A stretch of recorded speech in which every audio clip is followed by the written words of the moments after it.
Hey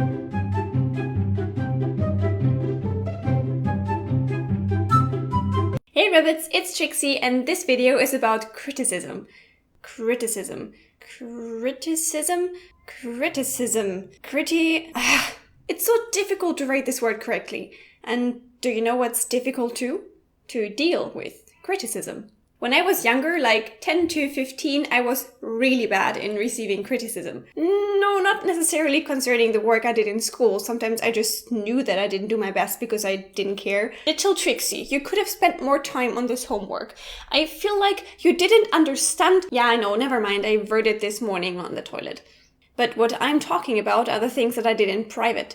The stuff I really put effort and love in. Mostly paintings, drawings, or the little stories that I wrote. And whenever I showed them to someone and they mentioned some things that I didn't like about it, I reacted either like this or this way. I'm never gonna draw again now.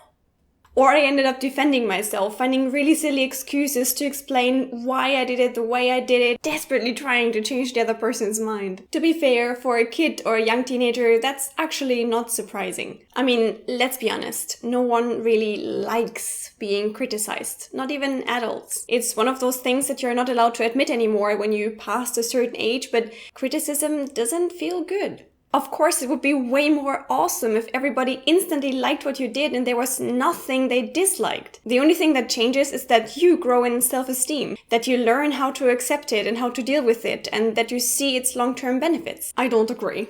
It would be really boring if everyone instantly loved the work I did. Criticism helps us to develop our skills, to learn something new, and to see the things from another perspective. Without criticism, our creativity would stagnate. It wouldn't matter anymore what we did, since everything was awesome and the same.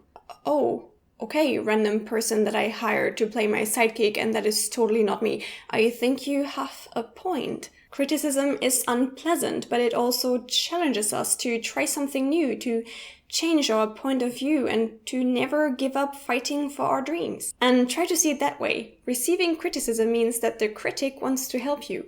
He takes your work seriously and he trusts in your skills, even though you may not have tapped your full potential yet in his opinion. Tell yourself that before you get frustrated. Try to see criticism as a sign of hope and ambition and a tool for improvement. Sometimes it depends on your attitude only if it is demotivating and painful or challenging and opening the doors to your life goals. But not every kind of criticism is constructive and helpful. And I think this is why it takes us so long to learn how to deal with it. Because it's a learning process from two sides. There is so much that you can do wrong when you criticize someone. And there is such a fine line between being helpful and devastating or annoying. One of the main problems is that negative things stand out way more than positive ones. It is scientifically proven that you can remember sad moments better than happy moments, to protect yourself from making them happen again. When you are asked to give your opinion on the drawing of a horse, and on that drawing one of the horse's legs is shorter than the other ones,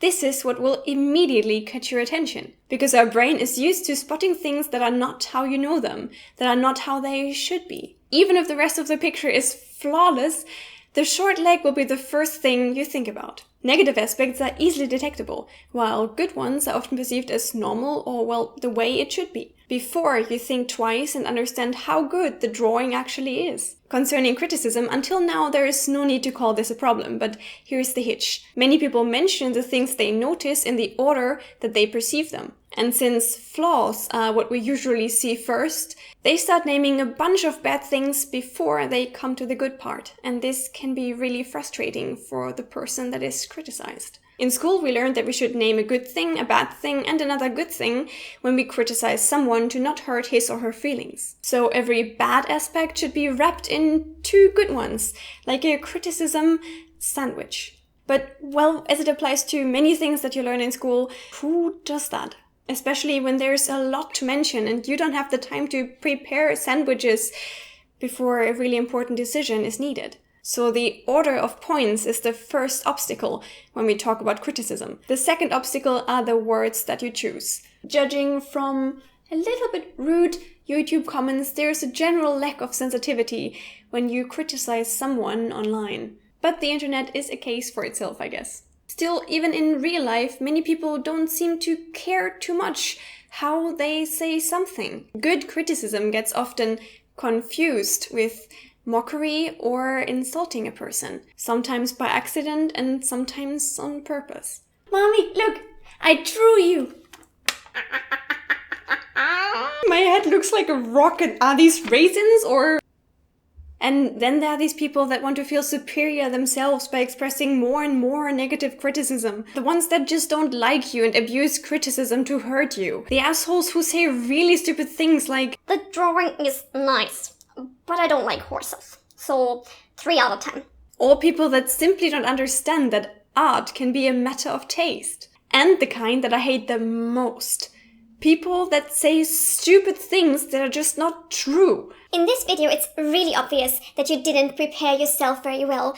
Next time, invest a little bit more time before you start filming, I spent a whole day on preparing this video and filming it, and another one on cutting it. No, I don't think so. Also, the word literally means that something is an exaggeration, like in I literally died. Seriously, you learned that in kindergarten. Do at least a minute of research next time before you upload a video, okay?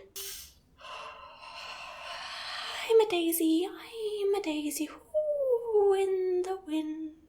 So to sum it up, the annoying part about criticism is that it's like a box of chocolate and you don't know what you'll get. And actually it's even worse, because I think the worst thing that you can get out of a box of chocolate is marzipan, but I even like that. So let's say there are chocolates in there and little things that are brown too, but they're actually made out of poop. It can be a really helpful, challenging, mind-changing, motivating advice, or a devastating, stupid, insulting piece of crap. To avoid frustration, wait until you're ready for both before you open the box. Channel all your self-esteem, breathe, relax, look proudly at your work again. Remember all the effort that you put in it and why you're doing it and what you love about it. And then be brave and pick one of the chocolates. But no matter if you're lucky or not, the best way to react to criticism is to ignore the bullshit and to appreciate the good stuff. Criticize the criticism in your head before you decide if you'll accept it. If so, tell yourself that the person that criticized you wants to help you, that he or she believes in your work and in your talent, and that it's nothing personal. The moment that you receive criticism, regardless whether it's good or bad, means that you are still part of the game. Don't blame yourself for feeling a little bit sad. That's normal. Everyone does. But just don't waste too much time on it. If you get emotional, distract yourself. Do something else and come back to it later. And then honestly ask yourself, is this person right? Do I agree? And up to what extent? Can I improve? How important is that point? And no matter what the answers are, remind yourself that you can be proud of the work that you got criticized for, that you are on a good way, and that it's awesome that you keep fighting. And even if there's a really bad shitstorm breaking loose, keep going. The biggest artists and visionaries got criticized so badly, and do you know what they did? They were sad, they suffered, and then they raised their heads saying, "No one believes in me? Fine, but I'm gonna show them." So no matter what happens, never stop doing what you enjoy.